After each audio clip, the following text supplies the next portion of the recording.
Mom's fiancé stole my $7,000 college savings, and my mom told me to shut up. So I had them arrested later. I found out my dad left me a huge inheritance, which my whole family is using. So my mother and her fiancé recently got arrested. My grandparents, on my mother's side, are giving me a lot of hate for that. This happened because I called the cops on them, and I had good reason to do that. My mother and I never got along, especially since my dad passed away 10 years ago. I am 17 right now, and in a couple of months I'm supposed to start college.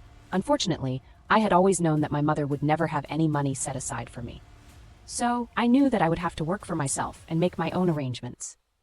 I started working at the age of 14. I would do part-time jobs after school, and I had been saving for the past 4 years so that I would have at least some amount set aside. I would also often get cash from my relatives on my birthdays as gifts, and even sometimes on the holidays. So I would set that aside as well. So far, I had saved up almost $7,000, and I was pretty happy about it. It was all in cash, of course, and I kept it safely tucked away in a little corner of my cupboard, in a wooden box that my father had carved out for me. I did not have a bank account because my mother never allowed me to create one, so that was out of the question. But I had never told my mom or anybody else about that, so I don't know how anybody was able to find it. Anyway, a couple of days ago, I found that the box was entirely empty. When I asked my mom about it, she told me that her fiancé had taken the money to invest in his new house. I completely lost my mind when I found out what happened. There was a huge fight in the house with me on one side and my mom and her fiancé on the other. But at the end of the day, I'm just 17, and they are in power right now, so I had to concede. The only thing that I could do was walk up to my room, lock myself in, and cry for hours because this was my life, and I would have to start from scratch. Yet again, I wasn't even sure if I would be able to save enough money for anything before college, and I was just really disheartened and completely lost. That was the day that I made up my mind. I was going to get back at them for this, because this could not go unanswered. It was pretty big, but thankfully I was able to get my revenge exactly 3 days later. Now they have been arrested and are paying for the crime that they committed. My only problem in this entire scenario is that my grandparents, who had always been on my side so far, are now against me, and it just doesn't make sense to me anymore.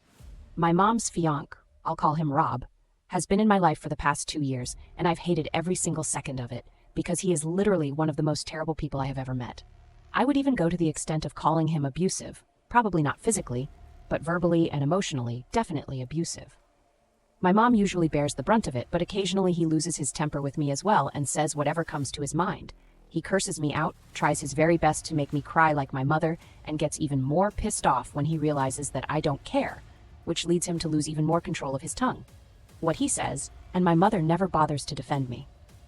My mother did not date anybody for the first couple of years after my dad passed away, but then she met Rob. For the first few months, he was nice and tolerable, but then they had their first big fight, and that's when he started showing his true colors. 6 months into the relationship, he had already started manipulating my mom and had let him move in with us. He was a no-good deadbeat idiot and could barely stick to any job. For context, he is in his mid to late 30s, and he still relies on his parents for money occasionally because he has absolutely zero financial sense and is constantly wasting money, way more than what he earns. When he's fighting with my mom, he takes money from his parents, and when he's not fighting with her, he's comfortable enough to leech off of her. The sad part is that my mother isn't exactly a billionaire who can afford to support her partner who wants to lead an extravagant lifestyle. She is the floor supervisor at our local supermarket, and while she brings home a decent amount, it's not enough for the kind of lifestyle that Rob wants. Anyway, I never let it become a problem for me. I always try to pick. She has made it very clear to me, right from the beginning, that she doesn't like me. Even when I was a child, she was never very nice to me. I always had this feeling that she did not even want me. As I grew older, that feeling strengthened into a belief. At least before, I had my dad to have my back and stand up to my mom whenever she would get a little too pissed at me. But after he passed away, I was on my own. That's how it has been for the past couple of years. Things just started getting worse when Rob came around. I always consoled myself by telling myself that soon enough, I would go away for college and then I wouldn't have to worry about any of this. Now, that seems bleak and unlikely to happen for the next 3 days. After my money was taken away from me, I just stayed in my room and did not do anything, because I was just so depressed that day. After I learned that all my money had been taken away from me, we moved into our new house. I did all the work that I was required to do, but I did not speak to either of the 2 people living with me, and they did not seem any worse for it either. On the 3rd day, my mother told me that I had to get dressed in the evening because they were hosting a housewarming party. So, I started screaming at her, and I told her that I was not going to do anything of this sort because she had taken my money from me. The only reason they had been able to seal the deal and buy this house was because of the money that they had stolen from me. That really pissed my mother off. She told me that now that we were finally living in our own house and not a rented place, I should be happy for them. I needed to just suck it up and let this one go because I owe them for life. Anyway, referring to the fact that she had raised me doesn't even make sense because that was something she was legally bound to do. It was not like she did me any huge favors. As for the house, it was too big for the three of us anyway. I knew that they had bought this house just to be able to impress everybody with their upper market address and spacious home. I was really upset that day, and I did something that I hadn't done before. I decided to call up my father's parents. It was kind of complicated because after my dad had passed away, my paternal grandparents had sort of distanced themselves from our family because it was too painful to keep in touch. I guess I don't know why they had just cut ties with us, and we were not on speaking terms anymore, but I still had their numbers, and I decided to call them as sort of a last resort since my maternal grandparents, whom I had a better relationship with, were actually kind of neutral in this context. The day that my money had been stolen, I had told my mom's parents about it because I had expected them to talk to my mom and fix this for me, but they had just told me that they wanted my mother to be able to buy a new house. And they were happy about it. On the bright side, we would finally have a place of our own and wouldn't have to worry about rent every month. They told me to look on the bright side and find the silver lining in this. I thought that it was a pretty weird reaction from them. So far, they were always trying to be on my side. They would never exactly say anything to my mom, but they would always sympathize with me. However, this time, things were very different, and I didn't understand that reaction. I was very pissed with them as well, so I did not contact them after that. On the day that my mom told me to suck it up, I decided to contact my grandparents, hoping to get some other sort of response from them, one that would give me some hope for the future. At least I don't know what it was, just a gut feeling that told me to call them. And so I did. Thankfully, they answered my call as well. As soon as they picked up, I told them everything that had happened. I told them that I knew they were too hurt to talk to us, and did not want to keep in touch. But this was an emergency. If my dad was still alive, he would have wanted to help me out right now. I told them my mother had taken my money from me, and I've been working so hard for the past couple of years to be able to afford to go to college. But now, I don't even know if that's going to happen. After telling them, my grandfather told me that this was really confusing, because apparently my dad had actually left a college fund for me. He had no idea why I would need to save up money separately. That was news to me because my mother had literally never said anything about this. I was so young that I had just assumed that maybe he might not have time for me. So when my grandparents told me about this little bit of information, I found it to be really interesting. I was pretty pissed off and frustrated by that point. So I asked my grandparents if they had any proof that they could send to me, which I would be able to use against my mom. They told me that they were going to look for some documents and would call me later for the next couple of hours. I just waited in my room and tried to piece everything together. I realized that my mom and Rob had definitely teamed up and swiped my college fund to use for themselves so that they could buy this house. Because, as far as I was concerned, I did not think that my mother made enough money to purchase the house. As for Rob, he had not even been employed anywhere for the past 3 months. So, I highly doubt that it was within his means to buy a house like this. I just needed something to be able to confirm this, and then I would report them to the police. After waiting for a couple of hours, my grandparents finally reached out to me and sent me photos of some documents which my mother had literally signed, stating that she would use the money that my father was leaving her to pay for my college tuition and to make sure that I led a comfortable life. I literally laughed out loud when I read that, because she had done everything but ensure that my life was comfortable. In fact, I think she went out of her way to make my life more uncomfortable. Anyway, she had signed those documents. And it really pissed me off that my grandparents had never brought it up before. They had just dropped me after my dad passed away, and everybody had abandoned me. My mother had never really been there for me. My mother and grandparents tried to be there for me, but I think it was all an act, and my dad's parents were too caught up in their own grief to care about me. When I asked my grandparents why they had never shown these papers before, their excuse was pretty lame. They told me that they had kind of forgotten about it after my dad passed away, and that at the time I was too young anyway. And once I got older, we were not on speaking terms anymore. It had slipped their minds because they were getting older as well. I couldn't argue with that, so I just let it go. But once I had the proof, I called a friend of mine whose dad was on the force, and I told him that I needed his help. So, in the evening, just as the housewarming party was getting started, my friend's father showed up with another cop and a lawyer to arrest my mom and her fiancé because they had very clearly broken the promise that they had made. It wasn't the breaking of the promise that was the problem, but by going against what she had promised, my mother had literally opened herself up to a lawsuit since she had gone against the terms of the agreement that she had signed all those years ago. While I was explaining everything to the guests at the party, they were finally placed under arrest. I think that was the most vindicated I have ever felt in my entire life, because pretty much everyone that they had hoped to impress, like some of their ex-coworkers and friends, were all really disgusted when they got exposed and taken away in handcuffs. Even then, they were too proud and arrogant and just kept glaring at me as if I had done something wrong. My grandparents, my mom's parents, had also been present at the party. When they saw their daughter being taken away in handcuffs, they were really upset and refused to speak to me after the party was over. Once everyone had left, I was left in the house alone, and I had no idea what to do after that. I was heartbroken because even though they had been placed under arrest, they would probably be let out on bail in a couple of hours. Even though I was going to press charges against them, it would take months to prove everything. Even after that, there was a very strong chance that they might be let off the hook in case they were able to turn the tables in their favor. There was just no telling what might happen. Until then, I wouldn't get back the money that was meant for me, so I was still going to lose out, no matter what I did. I couldn't exactly sell the house either because the names on it were Rob's and my mom's and not mine. Even if I wanted to legally force her to sell this house and give me the money, I would have to fight the case along with a lawyer. I did not have to worry about the cost of that, because my friend and his father had been kind enough to tell me that they would arrange for that. I did not have to worry about it since they are pretty close to me and understand what I'm going through. However, now I ran, and they could understand that I did not get along well with my mom, sending her to jail over something like this. After she had done so much for me, it just did not sit right with them.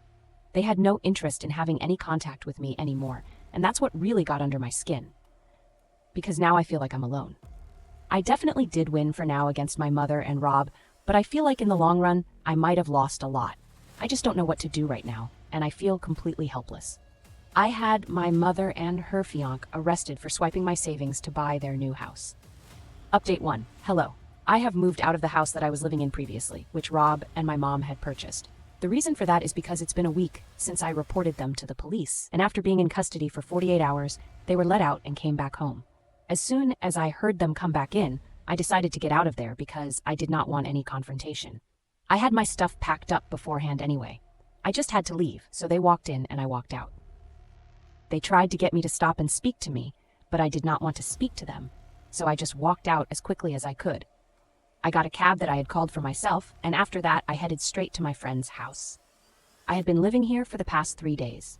For the record, this is the same friend whose dad helped me out with the arrest and the lawyer. Now her father, the lawyer, and I are sitting together every single day trying to figure out how to wrap all of this up as quickly as possible.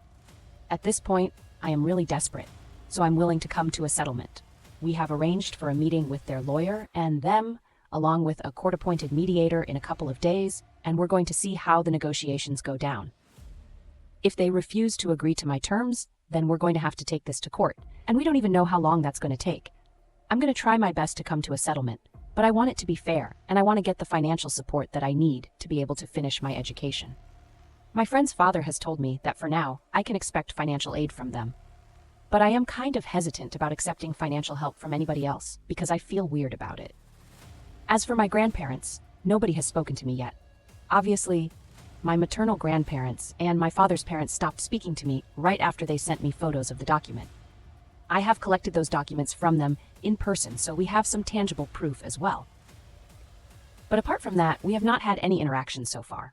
Even when I went over to collect those documents from them, they were pretty nonchalant about the entire thing and told me that they wished me the best, but did not offer to help me or even invite me in to maybe speak to me or something. I don't know. I honestly have no idea what's going on with them, since their behavior has been really weird for me to deal with. Anyway, things have been really disappointing so far. I just hope that I'm able to get over this as quickly as possible so that I can start college. Honestly, that is the only thing keeping me going right now. And of course, my friends are being really supportive, which I really value because I don't have any family to speak of at the moment. So these are the only people who care about me. Update 2. Hi. So that's been an interesting development. I don't even know what to say right now. I'm literally shaking with anger because what I found out is disgusting.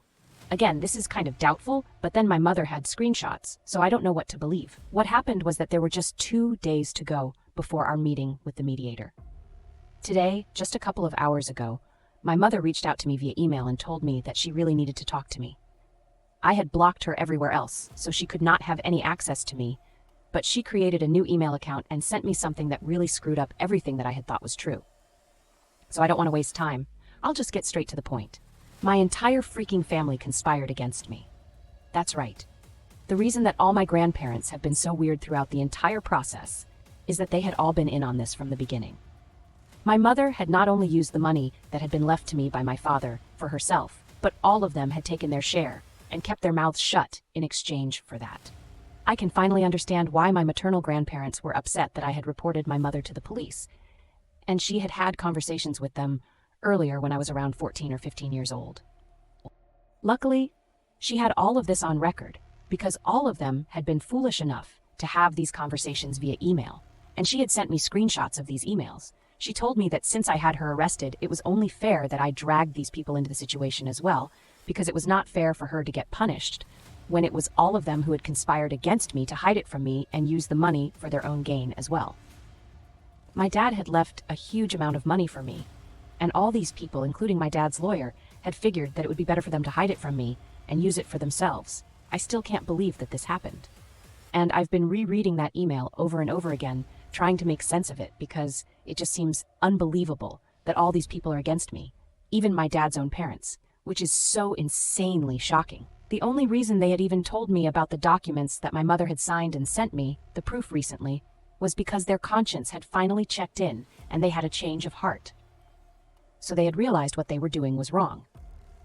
And when I called them up to ask them for help, they decided to spill the truth to me. They had been planning on doing this way earlier, but my mother and her parents had convinced them not to tell me the truth because that would drag them down as well. So they had promised them that they would not come up to me and tell me everything. But if I ever asked them, they would definitely come clean to me. When I asked them if there was anything that they could do to help me, they decided to send me those documents as proof. And that's how all of this came to light. I'm glad they chose to help me back then, but that does not absolve them.